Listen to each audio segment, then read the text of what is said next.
Olá, alunos e alunas. No vídeo de hoje nós vamos falar sobre pesquisas etnográficas e observação participante.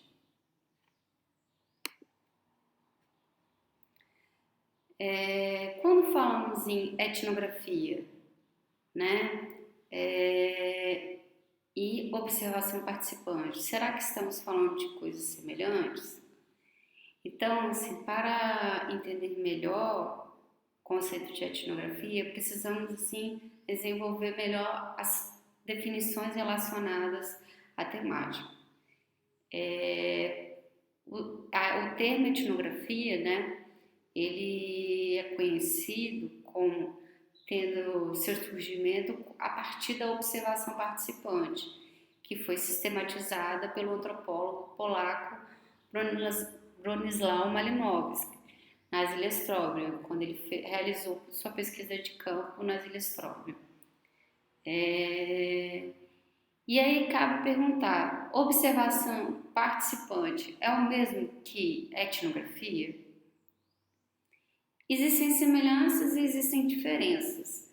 A observação participante, ela não necessariamente ela é a etnografia, porque a etnografia é todo o processo. A observação participante é um método de pesquisa que é utilizado quando você está em campo, ou quando você está realizando o campo, ou quando você está realizando a pesquisa.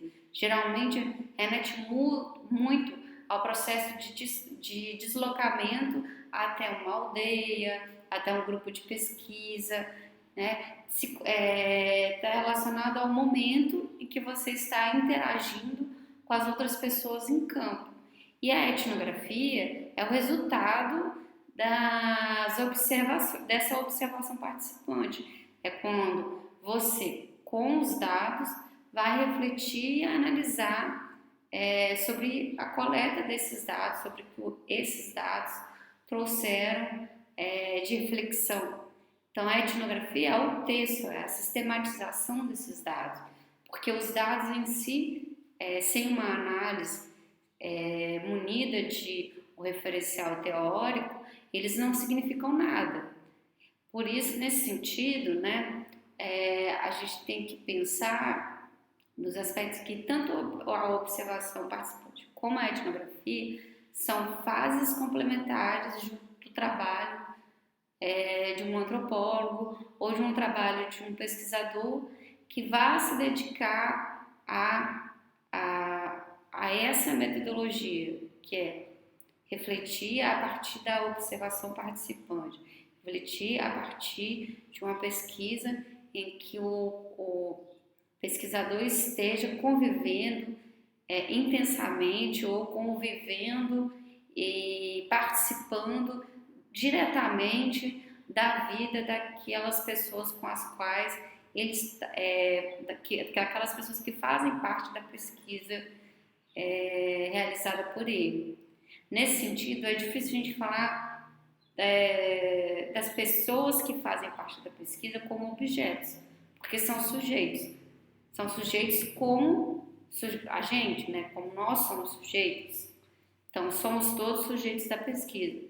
Não é à toa que o antropólogo Kiefer Gates fala, todos nós somos nativos, né?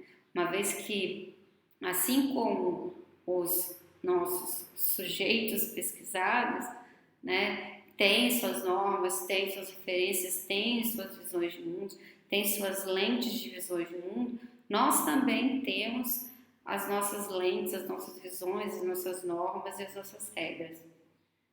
Então, assim, tratar uma pessoa como objeto é coisificá-la, torná-la como coisa, o que é totalmente contrário à perspectiva antropológica, que justamente se baseia na alteridade e na intersubjetividade, na troca entre subjetividades no processo, no momento do campo.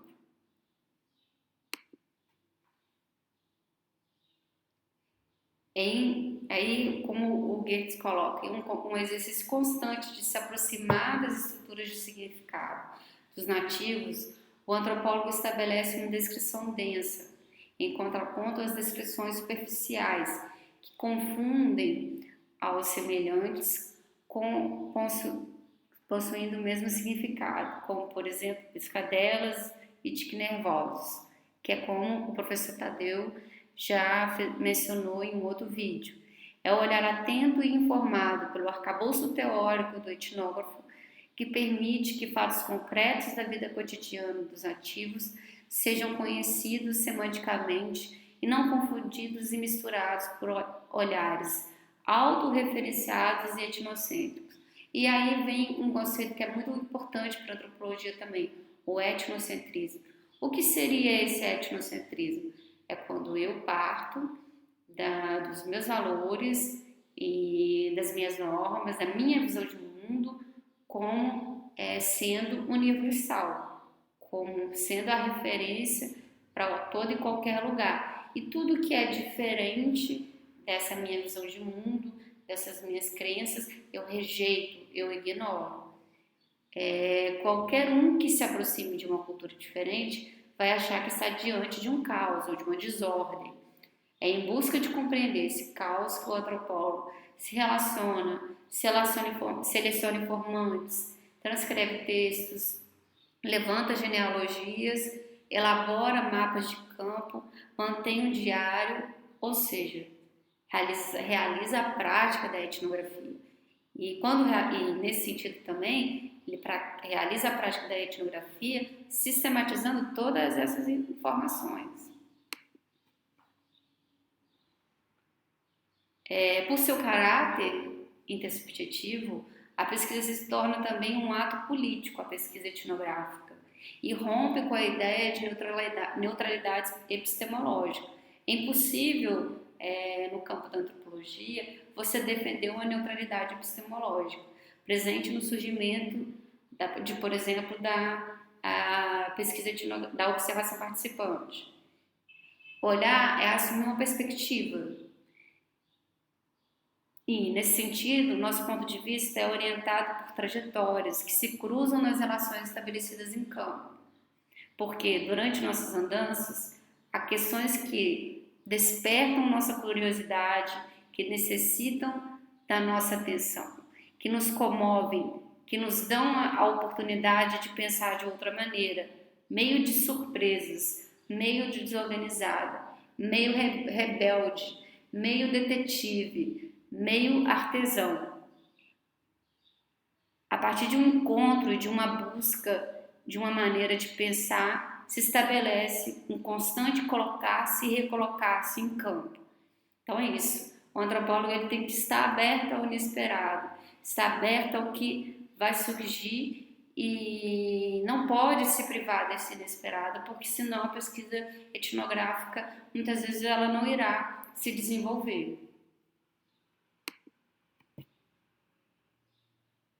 Aceitar participar e ser afetado, e aí é uma referência a uma autora que chama Jeanne Favette-Sadar, que é francesa, ela coloca do afetar-se, de como a gente é afetado em campo.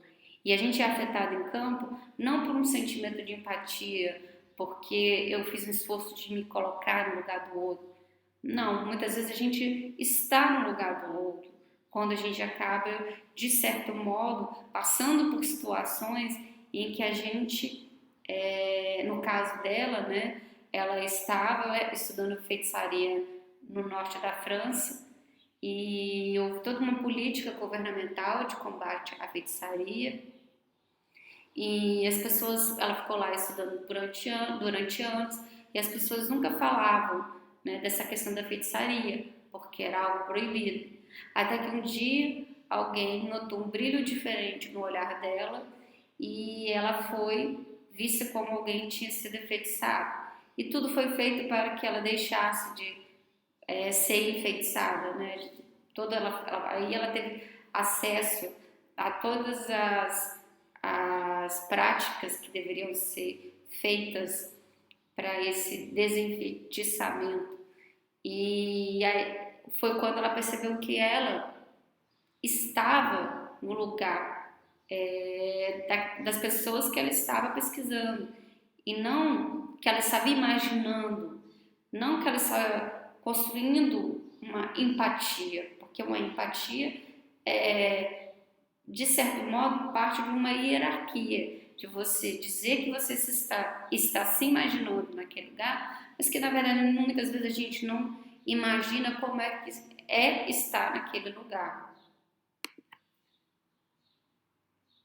Etnografia, assim, nesse sentido, novamente, como coloquei, traz um inesperado na vida, não de nós pesquisadores, e nós temos que estar abertos a isso, porque senão, muitas vezes, a nossa pesquisa ela não se desenvolve. Se eu for fechada, se for limitada, por mais que a gente coloque na metodologia, a gente tenha que traçar um percurso, né, e agora vocês estão elaborando um projeto, se eu for fechada na minha hipótese, e se eu for fechada nos meus passos metodológicos, se surge um imprevisto, eu não sou capaz de desenvolver minha pesquisa. E muitas vezes nós, antropólogos, nos deparamos com isso. Reconhecer e abraçar o incerto e o desconhecido incentiva uma antropologia mais experimental e ajuda a manter nossa teoria mais realista e sensata e os nossos modos de expressão menos figurativos e mais prontamente disponíveis para rupturas, outros caminhos de desvios. Até porque a realidade social é muito mais complexa que os nossos modelos e que os nossos pressupostos.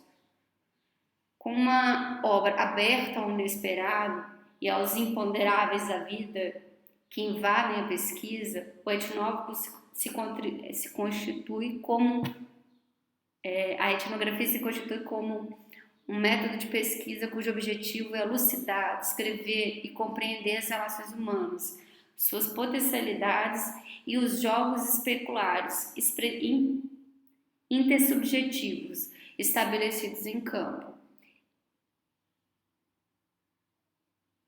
Enredar-se nesses caminhos não é uma tarefa fácil, porém, sem a disposição ao estranhamento, a pesquisa torna-se inviável, estabelecendo-se lacunas e ruídos comunicacionais. Então, sem a gente ter essa abertura, né, ao inesperado, muitas vezes o que a gente consegue é uma dificuldade de estabelecer a comunicação intersubjetiva em campo. E o que se tem são os ruídos. E no momento da pandemia em que estamos vivendo, né, essa questão do imponderável, do inesperado, se tornou ainda mais presente. Como fazer pesquisa num contexto como esse, né, seguindo critérios rígidos e não ser aberto à criatividade, ao inesperado, aos imponderáveis da vida, né? Muitas vezes a gente tem essa impressão de que a pesquisa só é possível offline, se eu estiver em contato direto com as pessoas com as quais eu pretendo fazer pesquisa. Só que há possibilidades infinitas de realizar pesquisas em meios digitais, inclusive me utilizando de recursos digitais que são disponibilizados em redes sociais, como memes, imagens, e esses recursos digitais são suficientes para que eu possa tentar elaborar uma análise sobre determinada realidade, sobre determinado contexto e até comparar contextos distintos, né? O autor Daniel Mille, que é um antropólogo, ele vai falar que ele comparou materiais digitais produzidos e que circularam pela internet durante a pandemia, né? Que tem circulado em Trinidade e na Inglaterra. Também realizou essa pesquisa na Irlanda, para perceber como que as pessoas, nesses diferentes contextos, estavam lidando com a pandemia da Covid-19. Às vezes lidando com humor, às vezes lidando com crítica social. Então, são elementos importantes. Se a gente ficar muito rígido e muito fechado a esses pressupostos metodológicos, não que eles não sejam importantes, volto aqui a dizer, até a própria abertura ao inesperado, ela só é capaz a partir de um amplo conhecimento teórico dos autores, dos debates em torno da disciplina antropológica, dos textos antropológicos, dos textos que refletem sobre a etnografia. Sem essa base, não é possível ir a campo. Mas também ir a campo com essa base e se fechar em determinados manuais, você acaba não conseguindo realizar essa pesquisa. E do mesmo jeito que existem os pressupostos éticos, numa pesquisa offline, existem os pressupostos éticos numa pesquisa online. Porque as pessoas, elas têm que ser consideradas, elas têm que ser respeitadas, as informações que elas compartilham com a gente têm que ser respeitadas, porque elas estão compartilhando da sua vida íntima, da sua intimidade, e expô-las, né? A partir do momento que elas aceitam você fazer parte da vida íntima delas, fazer uma exposição, isso seria uma demonstração de antiética. Então, mais do que termos de consentimento livre e de assinaturas de concessão, o anonimato e a garantia de que você está respeitando informações que elas não queriam que fossem divulgadas, é a forma mais correta de agir eticamente em uma pesquisa etnográfica. Então, eu passei por alguns pontos, espero ter contribuído um pouco com a compreensão do método etnográfico. Qualquer dúvida, estou à disposição.